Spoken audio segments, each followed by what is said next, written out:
Hello guys! Welcome back to my YouTube channel.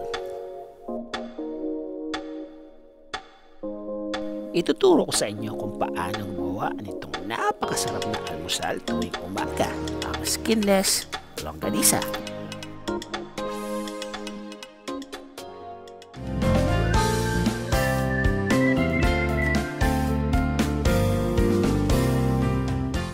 Narito ang mga sangkap na ating gagamitin. 1 kilo ng ground pork, 2 heads finely minced garlic, mga 1/4 cup na brown sugar, 1/2 cup na white sugar, 3 tablespoon na soy sauce, 1 tablespoon na salt, at ang 1 teaspoon na black pepper. Pagsamasamahin lang natin lahat ng ingredients na nabanggit. Ang paglalagay ng bawang ay optional lamang. Pwede din naman na hindi maglagay kung mas prepare nyo na wala nito. Guys, siya nga pala, ang ground pork natin ay at least may 30% na fat ha. Mas magiging masarap kasi ang longganisa kapag hindi purong laman ang ating gagamitin. Nakapaglagay na tayo ng brown sugar at ngayon naman ay white sugar. Ang brown sugar ay optional lamang. Pwede din naman na puro white sugar lang ang ating gagamitin. Guys, kung kayo ay nanonood pa rin at this point, huwag nyo naman kalimutan na mag-subscribe ha. At pakiclick nyo na rin yung bell button para lagi kayong updated sa mga bagong videos na aking upload. Kapag nailagay na natin lahat, paghaluin lang natin to ng maigi para ma-incorporate lahat ng sangkap. At para mas mapabilis ang ating trabaho, gamitan na lang ng kamay.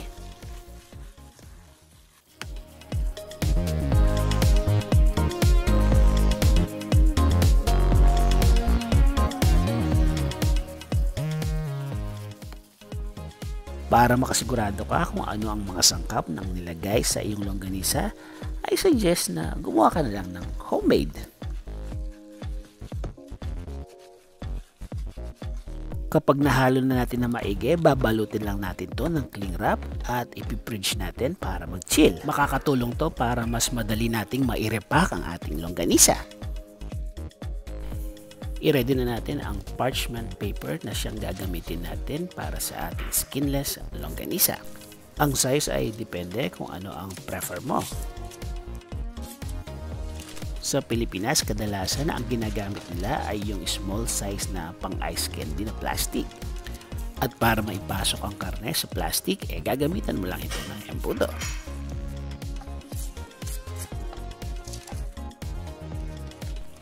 At habang nire-ready natin ang ating longganisa, gusto ko munang mag-shoutout sa mga friends natin. Shoutout kay Jeffrey Valentino, sabi niya, "It's relaxing to hear your narrate." Galing naman kay Bernadette Nadonga, "Amazing cooking, Jeff. Thank you for sharing. God bless po. Watching from Dubai." Galing naman kay Sarah Martin, "Thank you for sharing your recipe. God bless." Galing naman kay Connie Nathiel, sabi niya, "First time here, thanks for sharing. I will try this." She is repairing to our pork ribs in barbecue sauce. Galing naman kay Pretty Andy Magale, "I will try this on my birthday. By the way, your voice reminds me of Drew Arellano." Thank you and belated or advance happy birthday. Ito naman ay galing sa ating Chinese-inspired recipe. Sabi niya, "Thanks for sharing, kuya. Lutuin ko to sa mga boss kong Chinese." From Janice Galano. Sa inyong lahat maraming salamat po sa lagi niyong pagsuporta. Kung ibebenta mo ang ginawa mong longganisa, pwede mo itong repack ng by 6 or depende sa laki ng iyong lalagyan. Just make sure guys na presentable ang pagkakapak nito para naman mabilis makabenta.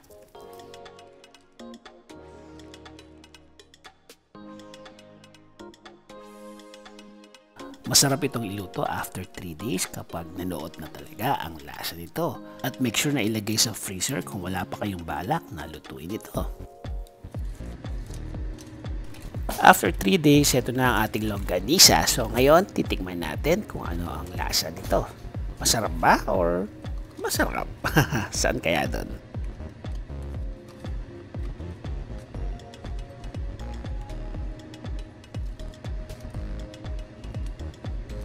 I suggest na pakuluan mo muna ito ng at least 1/2 cup of water. Ang gagawin mo lang ay set mo yung flame mo sa low to medium heat at hayaan mo itong kumulo hanggang sa matuyo ang tubig.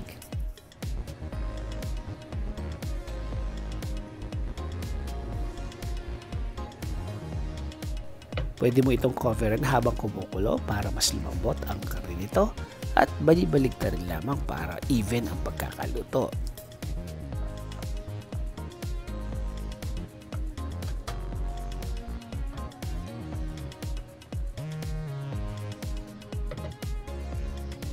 After a few minutes, natuyo na rin ang ating niluluto. This time, maglagay tayo ng mantika para naman sa frying stage.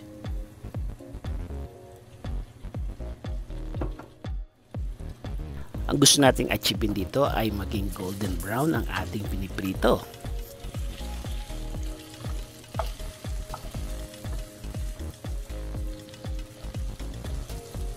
Ang skoma na nakikita nyo ay asukal na nagka-caramelize. Pwede nyo i-coat ang longganisa dito para mas lalong tumamis.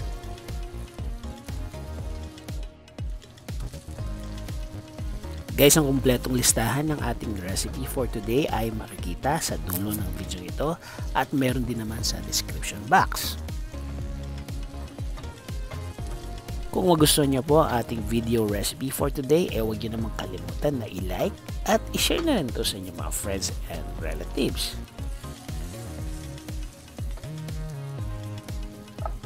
Ang ganda na ng kulay at almost ready to serve na rin to.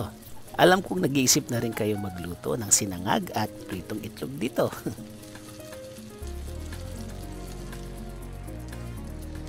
Sa mga balak na mag-business ng ganito, good luck sa inyo ha, at sana ay maging successful ang inyong business.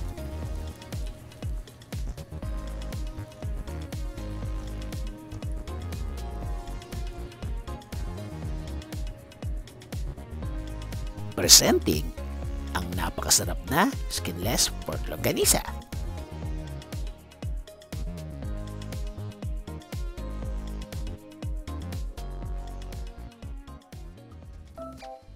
Guys, siya nga pala, bago natin tapusin ang ating video ito, nais ko munang magpasalamat sa inyong lahat. Imagine guys, 200,000 subscribers na tayo. Wow! Maraming salamat po sa lahat ng sumuporta, sa lahat ng sumusubaybay sa ating channel. At sa inyo po ate, maraming salamat po sa regalong ito.